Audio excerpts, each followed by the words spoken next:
यह कहानी है महाभारत की। यह कहानी है नीलगिरी के जंगल की। भीलों का जंगल। हा, हा, हा। यह कहानी है भीलों के स्वाभिमान की।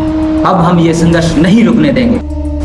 यह कहानी है देश के मूल मालिकों की। मैं भील हूँ बाबा, पीछे नहीं हटूंगा। यह कहानी है फिर से भील राज कायम करने की।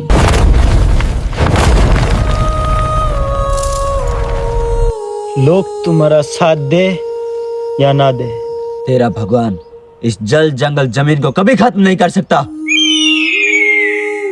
मेरे पीछे लाखों करोड़ों भील खड़े हैं, कितनों को मारेगा?